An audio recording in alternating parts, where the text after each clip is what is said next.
24, 25, 26 വാക്യങ്ങൾ.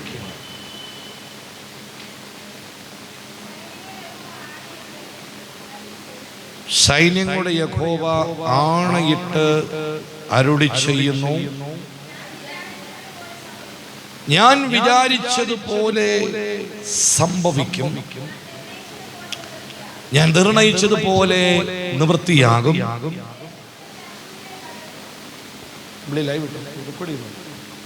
ദേശത്ത് വെച്ച് അശൂരിനെ തകർക്കും, നിന്റെ പർവ്വതങ്ങളിൽ വെച്ച് ഞാൻ അവനെ ചവിട്ടിക്കളയും. അങ്ങനെ അവന്റെ നുകം അവരുടെ മേൽ നിന്ന് നീങ്ങും. അടുത്തത്, അവരുടെ ചുമട് അവരുടെ മുകളിൽ നിന്ന് മാറിപ്പോകും. സർവ്വഭൂമിയെ കുറിച്ച് നിർണയിച്ചിരിക്കുന്ന നിർണയം ഇതാകുന്നു, സകല ജാതികളുടെ മേലും നീട്ടിയിരിക്കുന്ന കൈ ഇത് തന്നെ. സൈന്യങ്ങളുടെ യഹോവ നിർണയിച്ചിരിക്കുന്നു, അത് ദുർബലമാക്കുന്നവനാര്? അവന്റെ കൈ നീട്ടിയിരിക്കുന്നു, അത് മടക്കുന്നവൻ ആര്? നമ്മുടെ കരമുയർത്തി ദൈവത്തെ സ്തുതിക്കാം. അനുഗ്രഹിക്കപ്പെട്ട ഈ പ്രഭാത സമയത്തിനായി ഒരിക്കൽ കൂടെ ദൈവത്തിന് സ്തോത്രം. നാം ഇന്ന് ദൈവവചനത്തിലേക്ക് നമ്മുടെ ശ്രദ്ധ കൊണ്ടുവരുമ്പോൾ നാം വായിച്ച വേദവാക്യമാണ് യെശയ്യാ പ്രവാചകന്റെ പുസ്തകം 14-ാം അധ്യായം 24-ാമത്തെ വാക്യം. യെശയ്യാവ് ഒരു ശക്തനായ പ്രവാചകനായിരുന്നു. 66 അധ്യായങ്ങളുണ്ട് യെശയ്യാ പ്രവാചകന്റെ പുസ്തകം. അതിൽ 39-ഉം 27-ആയും 2ആയി തരംതിരിച്ചിട്ടുണ്ട്.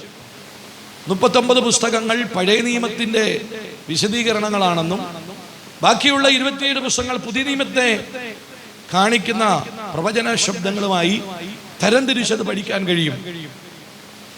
വലിയ പ്രവാചകന്മാരിൽ ഏറ്റവും അഗ്രഗണ്യനായിരുന്നു യെശയ്യാവ്.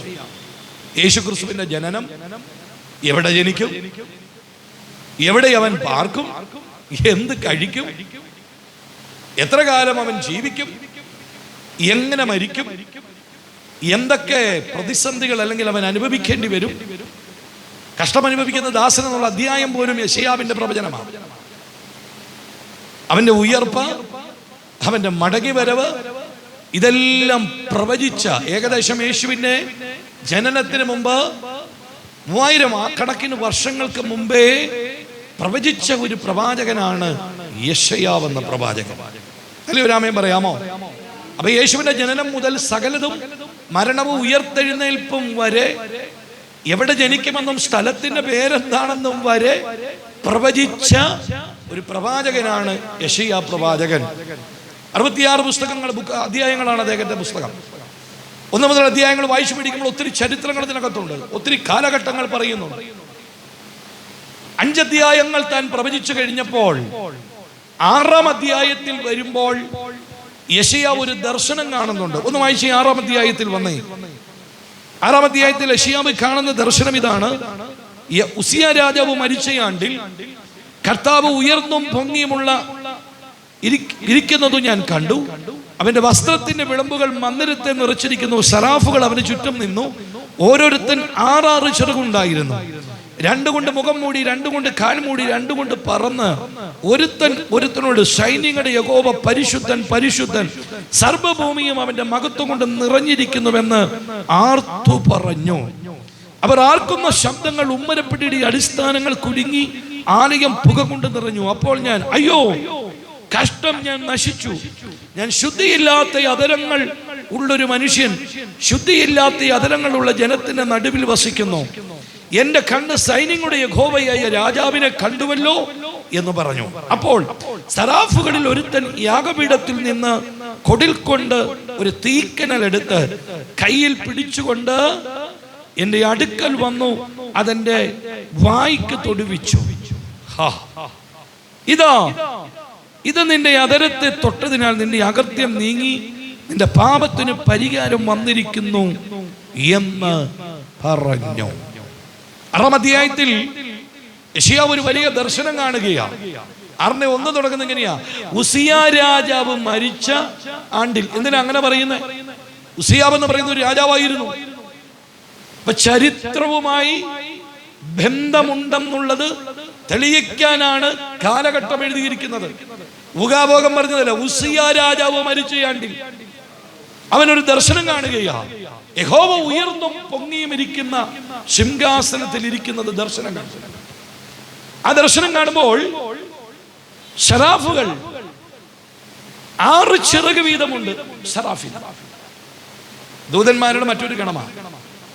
2 ചിറക് കൊണ്ട് അവർ പറന്നു നിന്ന്, 2 ചിറക് കൊണ്ട് അവർ മുഖം മൂടി, 2 ചിറക് കൊണ്ട് പാദവും മൂടിയിട്ട് ഒരുവനോട് പറയുക, കണ്ടോടാ യഹോവ പരിശുദ്ധൻ പരിശുദ്ധൻ പരിശുദ്ധൻ. നമ്മളെപ്പോഴും പറയുമ്പോൾ നമ്മളിങ്ങനെയൊക്കെ പറയാറുണ്ട്. ചിലർക്കൊക്കെ അവർ 2 കൊണ്ട് പാദം മൂടി, 2 കൊണ്ട് പറന്ന്, 2 കൊണ്ട് മുഖം മൂടി അവർ ആർത്ത് സ്തുതിച്ചു, യഹോവ പരിശുദ്ധൻ പരിശുദ്ധൻ. അങ്ങനൊന്നും അല്ല. യഹോവയെ നേരെ നോക്കി സ്തുതിക്കാനോ യഹോവ പരിശുദ്ധൻ പരിശുദ്ധൻ എന്ന് പറയാനോ അധികാരം ഇവർക്കില്ല. ഇവര് മുഖം മൂടിയിട്ട് ഒരുത്തൻ മറ്റവനോട് പറയാ, എടാ കണ്ടോടാ യഹോവ പരിശുദ്ധൻ പരിശുദ്ധൻ പരിശുദ്ധൻ. കേൾക്കുന്നുണ്ടോ? സറാഫുകൾക്ക് പോലും അവന്റെ മുഖത്ത് നോക്കി സ്തുതിക്കാൻ അധികാരമില്ല. എന്നാൽ ഇന്ന് പകൽ ഇവിടെ ഇരിക്കുന്ന ദൈവജനത്തിന് അതിനുള്ള ഭാഗ്യം തന്നു. ഇതാണ് ദൂതന്മാർക്ക് പോലും കൊടുക്കാത്ത അവന്റെ ശ്രേഷ്ഠത. തിരിച്ചറിവുള്ളവർ ദൈവത്തെ സ്തുതിക്കുക. ഈ സിംഹാസനത്തിൽ ഈ ദർശനമെല്ലാം കൂടെ പ്രവാചകൻ കണ്ട് ദർശിച്ചപ്പോൾ അവൻ ഭയന്നു. അയ്യോ, ഞാൻ ദൈവത്തെ കണ്ടുവല്ലോ, ഞാൻ മരിച്ചു പോകും. കാരണം പഴയ നിയമത്തിൽ ദൈവത്തെ ആർക്കും മുഖാമുഖം കാണാൻ കഴിയത്തില്ല. ദൈവത്തെ ഒരുവൻ കണ്ടാൽ അവൻ മരിച്ചു പോകാനിടയുണ്ട്. കാരണം അത്രയ്ക്ക് തേജസ്സുള്ള ദൈവത്തെ ആർക്കും കാണാൻ കഴിയില്ല. ആരും അവന്റെ മുഖം അങ്ങനെ കണ്ടിട്ടില്ല. മോശ കണ്ടിട്ടുണ്ട്. പർവ്വതത്തിൽ തൊടുന്നവൻ പോലും മരിച്ചു പോകും. മോശ പർവ്വതത്തിൽ ദൈവമായിട്ട് സംസാരിക്കുമ്പോൾ ഇസ്രായേലിനെ താഴെ നിൽക്കുക. ആ പർവ്വതത്തിൽ ആരെങ്കിലും തൊട്ടാൽ അവൻ ചത്തുപോകും. ഒരു മൃഗം പോലും അങ്ങോട്ട് പോകാൻ പറ്റത്തില്ല. അത്രയ്ക്ക് പവറുള്ള ദൈവത്തിന്റെ ശക്തി. ഈ ദൈവത്തെ യെശയ്യാവ് കണ്ടപ്പോൾ പറഞ്ഞു, അയ്യോ ഞാൻ അരിഷ്ട മനുഷ്യൻ, ഞാൻ മരിച്ചു പോകും.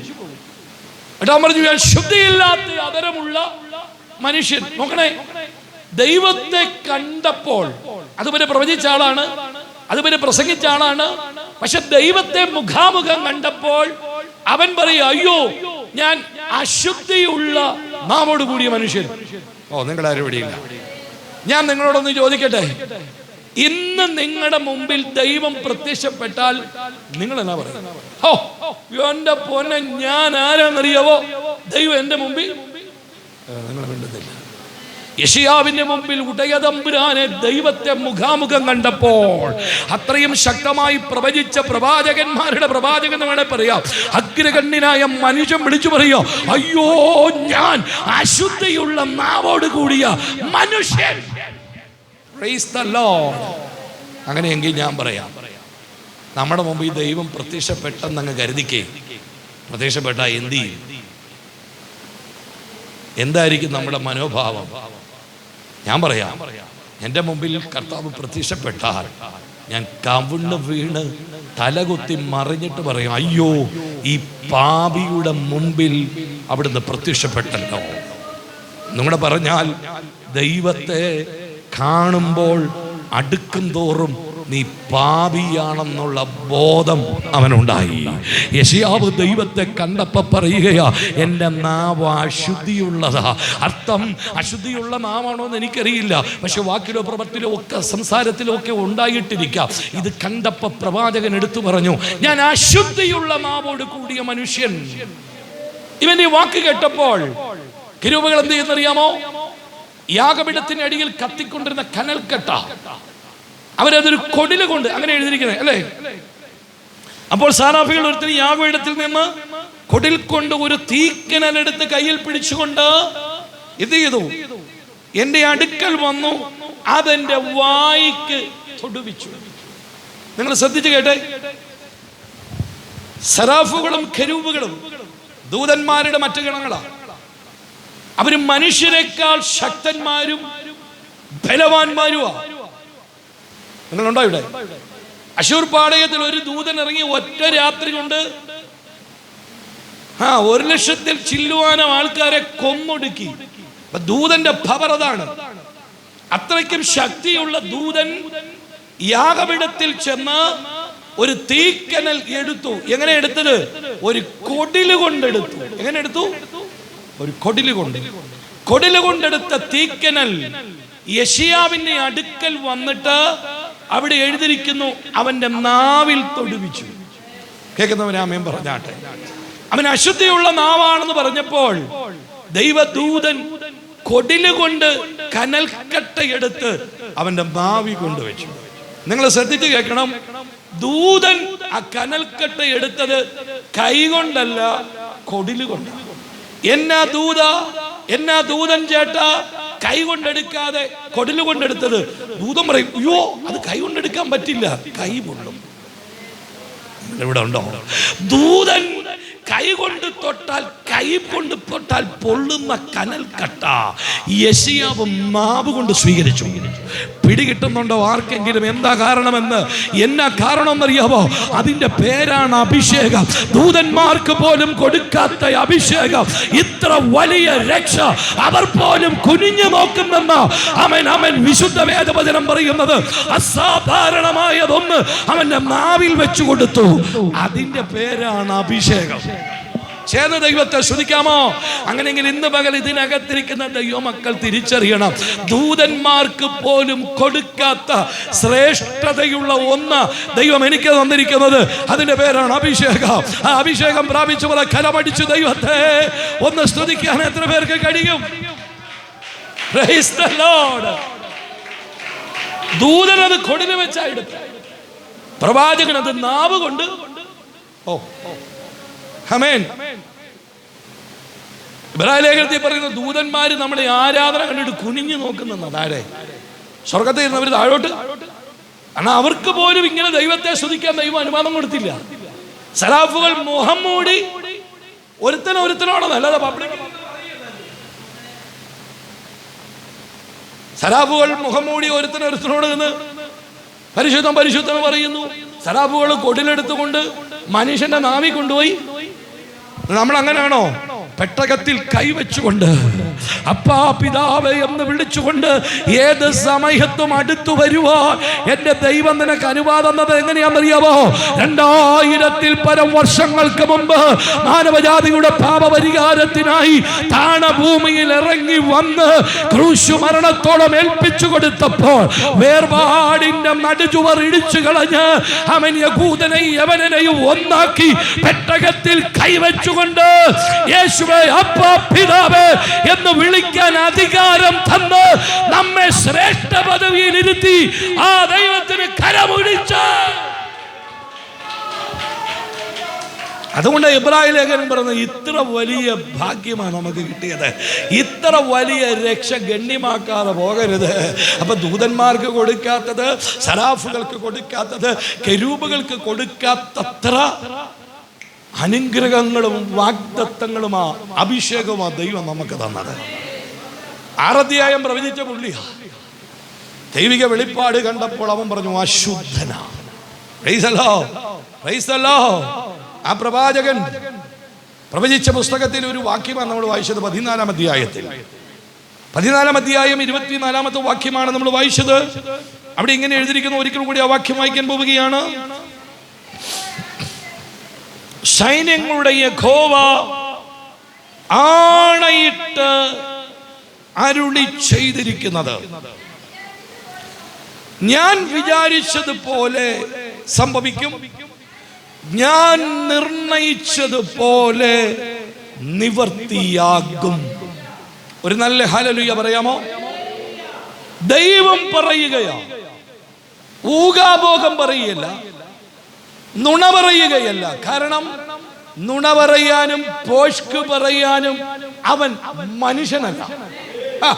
മനുഷ്യൻ മുഖത്ത് നോക്കി നുണ പറയും, ഊഹാഭോഗങ്ങൾ പറയും. പക്ഷെ നമ്മുടെ ദൈവത്തിന്റെ പ്രത്യേകത, അവൻ ഊഹാഭോഗങ്ങളോ നുണയോ പറയുന്നവനല്ല. അവൻ പറയുകയാണ്, ആണയിട്ട് സത്യം ചെയ്യുന്നു. ഈ ആണയിടുക എന്ന് പറഞ്ഞാൽ അത് ഭയങ്കരമാട്ടോ. നമ്മൾ ചില സമയത്ത് ആണയിട്ട് ഞാൻ നിന്നോട് എന്ന് പറഞ്ഞാൽ അത് ഉറപ്പിക്കുക എന്ന അർത്ഥം അല്ലേ?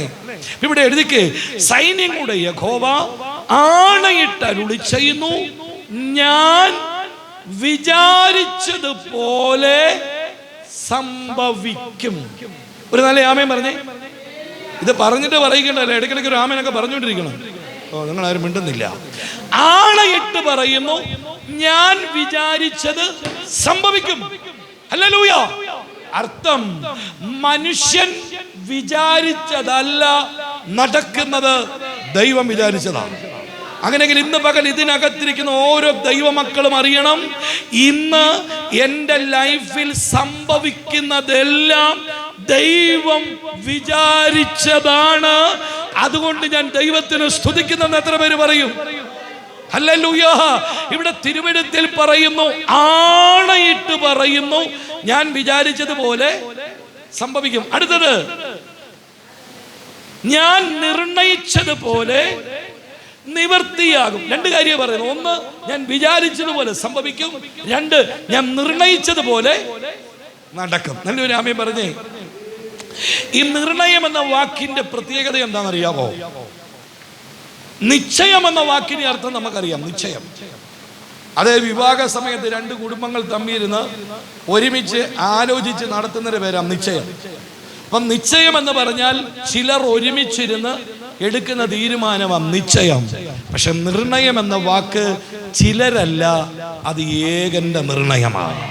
അങ്ങനെയെങ്കിൽ ഞാൻ പറയുന്നു, ലോകസ്ഥാപനത്തിന് മുമ്പ്, ഭൂമിക്ക് വൃത്തം വരയ്ക്കുന്നതിന് മുമ്പ് എന്നെപ്പറ്റി, എൻ്റെ കുടുംബത്തെപ്പറ്റി വിചാരിച്ച് നിർണയിച്ച ഒരുവൻ ഇന്ന് പകൽ ഇവിടെ വന്നിട്ടുണ്ട്. അവൻ പറയുന്നു, ഞാൻ വിചാരിച്ചത് നിന്റെ കുടുംബത്തിൽ നടക്കും. ഞാൻ പറഞ്ഞത്, ഞാൻ നിർണയിച്ചത് നിന്റെ വീട്ടിനകത്ത് നടക്കും. ഈ തിരിച്ചറിവുള്ള ദൈവമക്കൾക്കായി സ്തോത്രം. ഒന്നും കൂടെ പറയാം, എൻ്റെ ദൈവം നിന്റെ ലൈഫിൽ തിന്മയൊന്നും ചെയ്യുകയില്ല. ഹലോ, അവൻ ചെയ്യുന്നതെല്ലാം നന്മയ്ക്കായിരിക്കും. ദൈവം തിന്മയായിട്ട് എന്തെങ്കിലും ചെയ്യുമോ? നിങ്ങളൊന്ന് പറഞ്ഞേ, തിന്മ എന്തെങ്കിലും ചെയ്യുമോ? പാറവാദം ചെയ്യുമെന്നോ? ഇല്ല അല്ലേ? തിന്മയൊന്നും. എന്നാ ചോദിക്കട്ടെ, വിശ്വാസത്തിൽ വന്ന് ഇത്രയും നാളായി, ജീവിതത്തിൽ എന്നും നന്മ മാത്രമാണോ? തിന്മയുണ്ടായില്ലേ? ദുഃഖമുണ്ടായില്ലേ? കഷ്ടത വന്നില്ലേ? പ്രശ്നം വന്നില്ലേ? അപ്പൊ ദൈവം തിന്മയ്ക്കായിട്ട് ചെയ്തെന്നാണോ പറയുന്നത്? അല്ല, ഞാൻ പറയും, തിന്മയ്ക്കായി ഭവിച്ചുവെങ്കിലും അത് എന്റെ നന്മയ്ക്കായി തീർന്നു. നിങ്ങളൊരു ആമേൻ പറഞ്ഞില്ല. എൻ്റെ ജീവിതത്തിൽ ചില കഷ്ടതകൾ വന്നുവെങ്കിലും അത് എൻ്റെ തിന്മയ്ക്കല്ല, അതെൻ്റെ നന്മയ്ക്കാ.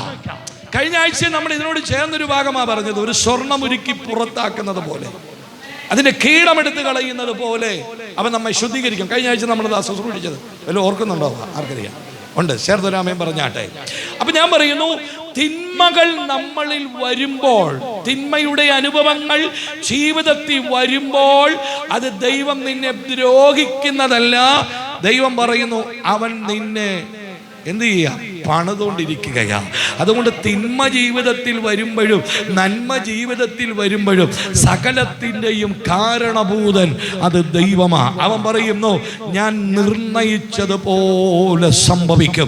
അങ്ങനെയെങ്കിൽ ഇന്ന് പകൽ ഇതിനകത്തിരിക്കുന്ന ഓരോരുത്തരോടും ഞാൻ പറയാം, വലിയവരും ചെറിയവരും എല്ലാവരോടും പറയാം, ഇതിനകത്തിരിക്കുന്ന നമ്മളെയെല്ലാം ദൈവം വിചാരിച്ച് നിർണയിച്ചതാണ്. അതാണ് ഈ പട്ടണത്തിൽ ദൈവം നമ്മെ കൊണ്ടുവന്നത്. ആ തിരിച്ചറിവ് കിട്ടിയ ദൈവമക്കൾക്കായി സ്തോത്രം ചെയ്യട്ടെ. അത് ഇന്നും ഇന്നലെ ഒന്നും അല്ലെന്നേ. ലോകസ്ഥാപനത്തിന് മുമ്പേ ദൈവം നിന്നെപ്പറ്റി വിചാരിച്ചു. ലോകസ്ഥാപനത്തിന് മുമ്പ് ദൈവം നിന്നെപ്പറ്റി നിർണയിച്ചു. അതേ എൻ്റെ ജീവിതത്തിൽ സംഭവിക്കത്തുള്ളൂ.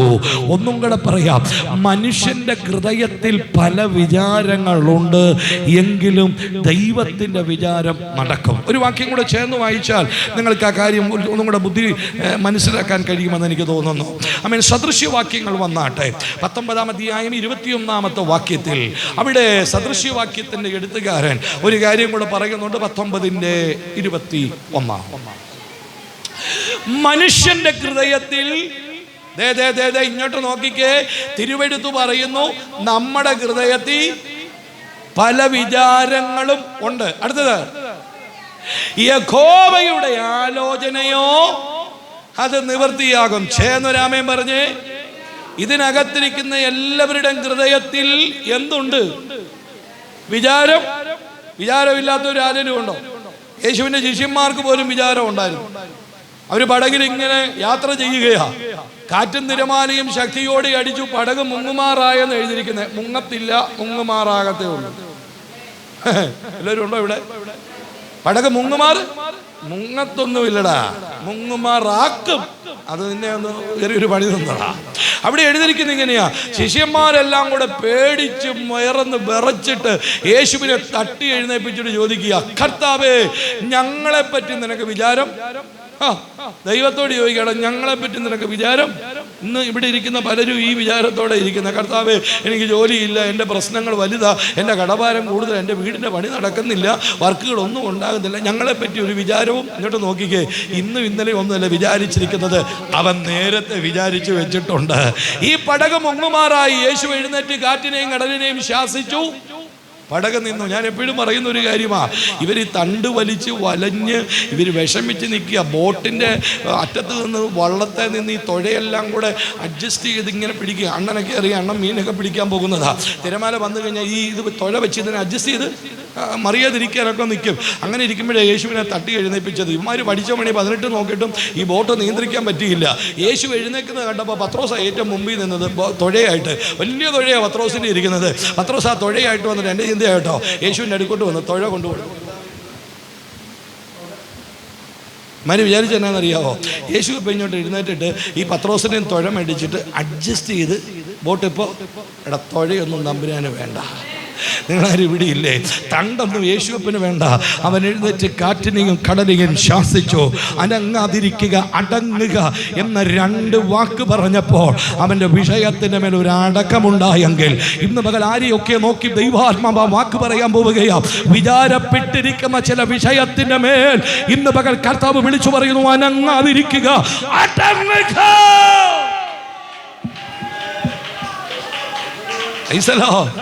ആ ബോട്ടിന്റെ പ്രശ്നം തീർന്നു. അവരൊരുമിച്ച് ഗദരദേശത്ത് ചെന്നു. ഇനി ഞാൻ പറയാം നമ്മുടെ വിഷയത്തോട് ചേർന്ന്, എന്തിനാണ് ഈ കാറ്റും തിരമാലയും വന്നത്? ഞാൻ പറയും എന്നാ കാരണം പറയാം. ഈ ബോട്ടിനകത്ത് ഈ കാറ്റടിച്ചാലും ഈ തിരമാലയടിച്ച് ബോട്ടിൽ വെള്ളം കയറിയാലും ഈ ബോട്ട് അനങ്ങാതെ, ഈ ബോട്ട് കുലുങ്ങാതെ അക്കരെ എത്തിക്കാൻ എനിക്ക് കഴിയുമെന്ന് ഇവന്മാരെയൊക്കെ ഒന്ന് പഠിപ്പിക്കാൻ വേണ്ടിയാ ഈ കാറ്റ് വന്നത്. പിടികിട്ടി? എടാ, എന്നാ കാറ്റാണ്, എന്നാ തിരമാലയാണേലും നിന്റെ ബോട്ട് അനങ്ങാതെ, ഒരു തുള്ളി വെള്ളം കാണാതെ നിന്നെ ലക്ഷ്യസ്ഥാനത്തെത്തിക്കാൻ എനിക്ക് കഴിയും. അത് നിന്നെ ഒന്ന് പഠിപ്പിക്കാൻ വേണ്ടിയാ ഈ കാറ്റടിപ്പിച്ചത്. അപ്പം ഇന്നുണ്ടായി ഈ കാറ്റും തിരമാലയും കോളും പ്രതിസന്ധിയും ഒക്കെ എന്താണെന്ന് ചോദിച്ചാൽ ഞാൻ പറയാം, നിന്നെ ചിലതൊക്കെ പഠിപ്പിക്കാൻ വേണ്ടിയാ. നീ ഇതിൽ ജയിക്കണമെന്ന് എൻ്റെ ദൈവത്തിന് ആഗ്രഹമുണ്ട്. നിന്നെ ഈ ടെസ്റ്റിനകത്ത് ജയിപ്പിച്ച് പുറത്തു കൊണ്ടുവരാൻ എൻ്റെ യേശുവിന് ആഗ്രഹമുണ്ട്. അതുകൊണ്ട് ഇന്ന് പകൽ ആത്മാവ് പറയുന്നു, പഠിപ്പിക്കാനാ ചെയ്തത്. കാരണം എന്താ? നിന്നെ പറ്റി വിചാരിച്ച് നിർണയിച്ചവൻ നിന്റെ പടകിലുണ്ട്. ഇവിടെ നമ്മൾ സദൃശ്യവാക്യത്തിൽ പറഞ്ഞു, മനുഷ്യന്റെ ഹൃദയത്തിൽ പല വിചാരങ്ങൾ ഉണ്ട്. അടുത്തത് ദൈവത്തിന്റെ വിചാരമോ നിവർത്തിയാകും. രാമൻ പറഞ്ഞോണം, മനുഷ്യന്റെ വിചാരവും ദൈവത്തിന്റെ വിചാരവും. ഇന്ന് ഒത്തിരി പ്രവാചകന്മാരുണ്ട്. ഈ കാലഘട്ടത്തിൽ ഒത്തിരി കള്ളപ്രവാചകന്മാരുണ്ട്, അങ്ങനെ തന്നെ പറയാം. ഞാൻ പ്രവചന ശുശ്രൂഷ ചെയ്യുന്നുണ്ട്, ഇല്ലെന്ന് ഞാൻ പറഞ്ഞില്ല, ചെയ്യുന്നുണ്ട്. പക്ഷെ കള്ളപ്രവാചകന്മാർ ഏറെയുണ്ട് കേട്ടോ, സൂക്ഷിച്ചോണം.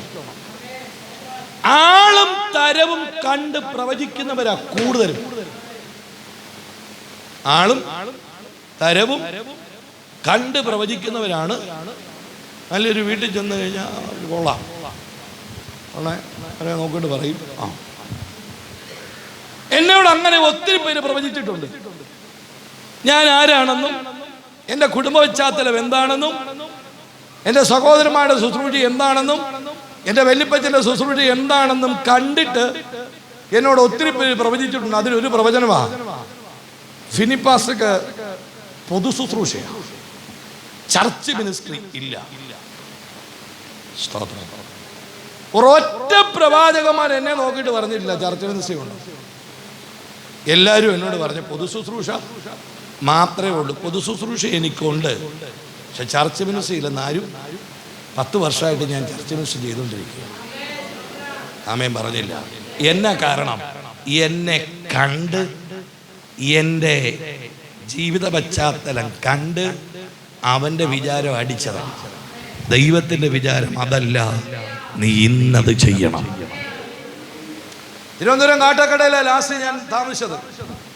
അവിടെ ഇരിക്കുമ്പോഴാണ് പരിശുദ്ധാത്മാവ് കരുനാഗപ്പള്ളിക്ക് ഒരു വിളി, മക്കതോനിയ വിളി പോലെ കിട്ടിയത്. അങ്ങനെ ഈ ദേശത്ത് വന്നൊരു സഭ സ്ഥാപിച്ചത്.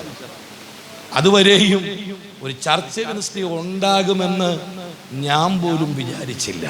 അർത്ഥം, എന്നെ പറ്റി മുൻകൂട്ടി വിചാരിച്ചു വെച്ച ഒരു ദൈവമുണ്ട്. അങ്ങനെയെങ്കിൽ ഇന്ന് പകൽ ഇതിനകത്തിരിക്കുന്നോട് പറയാം, നിങ്ങൾ വിചാരിച്ചതോ നിങ്ങൾ തീരുമാനിച്ചതോ അല്ല ദൈവത്തിൻ്റെ തീരുമാനം. എന്റെ ദൈവം നിന്നെ പറ്റി ചിലത് തീരുമാനിച്ചിട്ടുണ്ട്, അത് നിന്റെ ലൈഫിൽ നടക്കും. അത് വിശ്വസിക്കുന്നവർ ദൈവത്തെ സ്തുതിക്കണം. ഇതിനകത്തിരിക്കുന്ന പലരും നിങ്ങളൊന്ന് ചിന്തിച്ചാൽ മതി. ഒരിക്കലും നിങ്ങൾ ഇവിടെ വരുമെന്ന് വിചാരിച്ചവരാണോ? ഈ വിശ്വാസത്തിൽ വരുമെന്ന് വിചാരിച്ചതാണോ? ഓ, ഞാൻ എവിടെ ചെന്നാലും രാജുവിന്റെ കാര്യം പറയും. ഇന്നലെ പറഞ്ഞു, ആദ്യം ഞാൻ രാജുവിനെ കാണുമ്പോൾ, നിഷേധിച്ച് കാണുമ്പോൾ എൻ്റെ അമ്മോ,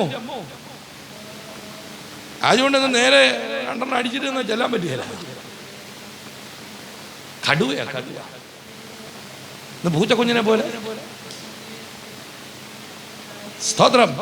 ഒരിക്കലും പ്രതീക്ഷിച്ചില്ല. അർത്ഥം, നിങ്ങളുടെ വിചാരമല്ല നടക്കുന്നത്, ദൈവത്തിന്റെ വിചാരം. ഹല്ലേലൂയ. ഞാൻ പറഞ്ഞ ആളും തരവും നോക്കി പറയുന്നവരുണ്ട്. കുടുംബ പശ്ചാത്തലം കണ്ട്, കുഞ്ഞുങ്ങളുടെ വിദ്യാഭ്യാസ പശ്ചാത്തലം ഒക്കെ കണ്ട്, സമ്പത്ത് കണ്ട്, അത് കണ്ട്, ഇത് കണ്ട്, നീ അങ്ങനെയാകുമെന്ന് പലരും പ്രവചിക്കും. നിങ്ങൾ അവരുടെ വാക്കിന് ചെവി കൊടുക്കരുത്. നിങ്ങൾ ദൈവശബ്ദത്തിന് കാത്തിരിക്കണം. ഞാൻ ആളും പേരും വീടും ഒന്നും പറയല്ല. തിരുവനന്തപുരത്തൊരു വീട്ടിൽ ഞാൻ പ്രാർത്ഥിക്കാൻ എന്നെ ഒരാൾ കൊണ്ടുപോയി. ചില വർഷങ്ങൾക്ക് മുമ്പ് വട്ടപ്പാറ വെച്ച ഒരു പാസ്റ്റർ ആൻറ്റിയുടെ വീട്ടിലാണ് ചെല്ലുന്നത്. ഞാൻ അറിഞ്ഞില്ല പാസ്റ്റർ ആൻറ്റിയാണ്. എൻ്റെ വണ്ടിയല്ല, ഈ വണ്ടിയല്ല പോകുന്നത്. ഞാൻ അങ്ങോട്ട് ഓടിച്ചു പോയപ്പോഴേ ദൈവം എന്നോട് പറഞ്ഞു, ഞാനൊരു കാര്യം പറയും, അത് മാത്രമേ പറയാവുള്ളൂ. അമ്മളി ഉണ്ടല്ലേ, ചായ ഒന്നും കുടിക്കരുത്, ഒരു വണ്ടിക്കൂലി തരും, അതും മേടിക്കരുത്, ഇത് പറഞ്ഞു നീ ഓടി പോകണമെന്ന്. ഞാൻ പറഞ്ഞു, ഇതെന്നാ കളിയാ? ദൈവം ഇങ്ങനെ പറഞ്ഞുകൊണ്ടിരിക്കുക. ഞാനും അമ്പിളി ആ ആൻറ്റിയും കൂടെ വീട്ടിൽ ചെന്നു. ഒരു അച്ഛനും അമ്മയുടെ മുമ്പിൽ വന്നിരുന്നു, കസേര ഇട്ടിരുന്നു. ഫസ്റ്റ് പ്രൈസോ ചായ എടുക്കട്ടെ. ഞാൻ പറഞ്ഞു, ഇപ്പോൾ എടുക്കാൻ പറ്റട്ടെ, നമുക്ക് പ്രാർത്ഥിക്കാം. ഒറ്റ ദൂത് പറഞ്ഞു. അനേക ദൈവഭക്തന്മാരുടെ, ദൈവദാസന്മാരുടെ കണ്ണുനീര് നിങ്ങൾ നിമിത്തം വീണിട്ടുണ്ട്. മര്യാദ കേറ്റ് പറഞ്ഞ് എൻ്റെ പാദപീഠത്തിൽ മുട്ടുമടക്കിയില്ലേ, ഉടയോൻ അടിച്ച് തരപ്പെടുത്തും, ഞാൻ പോവാന്ന് പറഞ്ഞു. ഒറ്റ ദൂതേ പറഞ്ഞു.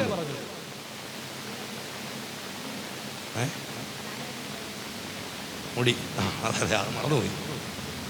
ഇത് പറഞ്ഞു തീർന്ന് ഞങ്ങൾ പോകാൻ തന്നെ. പക്ഷേ ചായ കുടിച്ചിട്ട് പോയാൽ മതി എന്ന് പറഞ്ഞു. ഞാൻ പറഞ്ഞു, വേണ്ട, അവർ നിർബന്ധിച്ച് ചായ എടുത്തോണ്ട് കൊണ്ടുവന്ന് ചായ എടുത്ത് നോക്കിയപ്പോൾ കപ്പിനകത്ത് മുടി. സ്തോത്രം. നീളത്തിലൊരു മുടി ഇങ്ങനെ ചുറ്റി. അവർ കുടിക്കരുന്ന് തമ്പുരാനോട് പറഞ്ഞു. അത് അവൻ്റെ പ്രശ്നമൊന്നും ഉണ്ടെന്ന് ഞാൻ പറഞ്ഞു, വിവാദത്തിലൊന്നുമല്ല. ഞാൻ ഇവിടെ നിന്ന് ഇറങ്ങി, ഞങ്ങൾ രണ്ടും ഇറങ്ങി. ആൻറ്റി ഞങ്ങളുടെ കൂടെ ബൈക്കിൽ കയറി ഞങ്ങൾ അങ്ങോട്ട് പോയപ്പോൾ ആൻറ്റി ചോദിച്ചു, പാസ്റ്റർ ഇതൊക്കെ എന്നാ ദൂതാ പറയുന്നത്? ഞാൻ ചെന്തുവാ. പക്ഷെ എൻ്റെ പൊന്നെ അച്ചട്ടാ പറഞ്ഞ ഇവർക്കൊരു 8-10 സഭയുണ്ട്. അവിടെ വന്ന സകല പാസ്റ്റർമാരെയും കൂടെ വെള്ളം കുടിപ്പിച്ച് തുണി വരെ അലക്കിയ തള്ളയാണ് വീട്ടിൽ ഇരിക്കുന്നത്. ദേശമാരെ കൊണ്ട് പറമ്പ് കളിപ്പിച്ച ഒറ്റ ദൂതേ പറഞ്ഞുള്ളൂ. അവരൊന്ന് വണ്ടിക്കൂലി പോലും മേടിച്ചില്ല. ഞാൻ പോന്നു. വേണമെങ്കിൽ അങ്ങോട്ട് ചെന്ന് കഴിഞ്ഞാൽ ഭയങ്കര വീടാണ്, വേറെ സെറ്റപ്പാണ്. ആ സപ്രപഞ്ചത്തെ ഇരുന്നപ്പോൾ താന്നു പോയി. കാവാലം പറയുന്ന പോലെ താന്ന് എല്ലാം കണ്ടിട്ട് നമ്മൾ അന്തം പെട്ടിരിക്കുക. ഒരു ഓലക്കീറ് പോലും ഇല്ലാത്തവരാണ് നമ്മൾ. വേണേ അവിടെ നിന്ന് അമ്മാമ്മയെ ആൻറ്റിയെ സുഖിപ്പിച്ച് പറഞ്ഞാൽ അവരെന്നെ അമേരിക്കയ്ക്ക് കൊണ്ടുപോയത്. ഒച്ചാനെ കണ്ടിട്ട് ദൈവം ഭയങ്കരമായിട്ട് അനുഗ്രഹിച്ച് പറഞ്ഞ് അവർ 5-6 അന്യഭാഷയും കൂടെ പറഞ്ഞ് പോകാൻ നേരത്ത് 2000 തരാൻ ഉദ്ദേശിച്ചുള്ള 5000 തന്നേനെ. 5000 മേടിച്ചില്ല, 2000 മേടിച്ചില്ല. ദൈവം പറഞ്ഞത് പറഞ്ഞേച്ചു പോന്നു. ഞാൻ വലിയ ആളെന്ന് പറയുകയല്ല, മനുഷ്യൻ്റെ വിചാരങ്ങളുണ്ട്, അത് നിങ്ങൾ കേൾക്കരുത്. ആമേൻ. ഇന്ന് പകൽ ആരോടൊക്കെ ദൈവാത്മ പറയുന്നു, ദൈവത്തിൻ്റെ നിർണയം നിന്റെ വീട്ടിനകത്ത് സംഭവിക്കും. ദൈവം വിചാരിച്ചത് സംഭവിക്കും. അത് വിശ്വസിക്കുന്ന ദൈവമക്കൾക്കായി ഞാൻ ദൈവത്തിന് സ്തോത്രം ചെയ്യുന്നു. ഇന്ന് ഞാൻ ഈ സന്ദേശം ഇവിടെ പറയുമ്പോൾ ഏതൊക്കെയോ തീരുമാനങ്ങൾ ദൈവഹിതമല്ലാത്തതെടുത്ത് ബുദ്ധിപരമായി നീ കണക്ക് കൂട്ടി വെച്ചിട്ടുണ്ട്. ആത്മാവ് ഇന്ന് പകൽ ഇതിനകത്തിരിക്കുന്ന ആരോട് പറയുന്നു, നിന്റെ ബുദ്ധിമണ്ഡലത്തെ ഞാൻ വെട്ടിമാറ്റിയിട്ട് എന്റെ നിർണയം നിന്റെ കുടുംബത്തിൽ, നിന്റെ തലമുറയിൽ, നിന്റെ സഭയിൽ വെളിപ്പെടും. വിശ്വസിക്കുന്നവർക്കായി ദൈവത്തിന് സ്തോത്രം. ആമേൻ, ആമേൻ, ആമേൻ. ദൈവത്തിന്റെ വഴി മനുഷ്യന്റെ വഴി. ആകാശം ഭൂമിക്ക് മീതെ ഉയർന്നിരിക്കുന്നത് പോലെ എൻ്റെ വിചാരങ്ങൾ നിന്റെ വിചാരങ്ങളെക്കാൾ വലുതായിരിക്കും. ദൈവത്തിന്റെ വിചാരവും ദൈവത്തിന്റെ വഴിയും ആ വാക്യത്തിലും കാണാം. മനുഷ്യന്റെ ഹൃദയത്തിൽ ഒത്തിരി വിചാരമുണ്ട്, എന്നാൽ ദൈവത്തിന്റെ ആലോചനയോ നടക്കും. ഇന്ന് പകലിൽ ഇതിനകത്തിരിക്കുന്നതോട് പറയാം, ഇന്ന് നിന്റെ ജീവിതത്തിൽ സംഭവിക്കുന്നതൊക്കെ ദൈവത്തിന്റെ ഹിതമാണ്. നീ എത്ര വിചാരിച്ചാലും, നീ എത്രയൊക്കെ വഴി പോകാൻ നോക്കിയാലും, എൻ്റെ ദൈവം അനുവദിക്കുന്നിടത്ത് നീ വരത്തുള്ളൂ. അതിനായി ദൈവത്തിന് സ്തോത്രം ചെയ്യുന്നു. തിരിച്ചറിവ് കിട്ടിയ ദൈവമക്കൾക്കായി സ്തോത്രം. ഹല്ലേലൂയ. ഒരു വാക്യം കൂടെ വായിച്ച്, യിരെമ്യാ പ്രവാചകന്റെ പുസ്തകം 23-ാം അധ്യായം 20-ാമത്തെ വാക്യം. യെശയ്യാവ് 23, യിരെമ്യാവ് 23:20.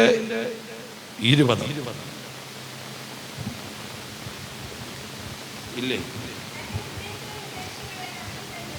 തന്റെ ഹൃദയത്തിലെ ഉദ്ദേശങ്ങളെ നടത്തി തരുവോളം യഹോവയുടെ കോപം. നിങ്ങൾ ആ വാക്ക് ശ്രദ്ധിച്ച്, ഇത്രയും നേരം പറഞ്ഞ ദൈവത്തിന്റെ നിർണയവും ദൈവത്തിന്റെ വിചാരവും. അടുത്തത് ഇപ്പോൾ യിരെമ്യാവ് പറയുന്നു 23-ാം അധ്യായം 20-ാമത്തെ വാക്യത്തിൽ. യിരെമ്യാവ് പറയുന്നു വിചാരവും ഇഷ്ടവും നിർണയവും ഒന്നുമല്ല. ഇവിടെ 20-ാം വാക്യത്തിൽ യിരെമ്യാവ് പറയുന്നത് തന്റെ ഹൃദയത്തിലെ ഉദ്ദേശങ്ങളെ നടത്തിത്തീരുവോളം യഹോവയുടെ കോപം. അടുത്ത കൊണ്ട് വായിച്ചേ, ഭാവി കാലത്ത് നിങ്ങൾ അതിനെ പൂർണ്ണമായി. നിങ്ങളുണ്ടോ ഇവിടെ? തന്റെ ഹൃദയത്തിലെ ആഗ്രഹങ്ങൾ പൂർത്തിയാക്കുവോളം തന്റെ കോപം മാറുകയില്ല.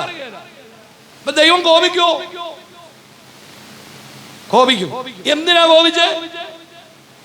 തന്റെ ഹൃദയത്തിലെ വിചാരം പൂർത്തിയാകേണ്ടതിന് ദൈവം കോപിച്ചു. കോപിച്ചാൽ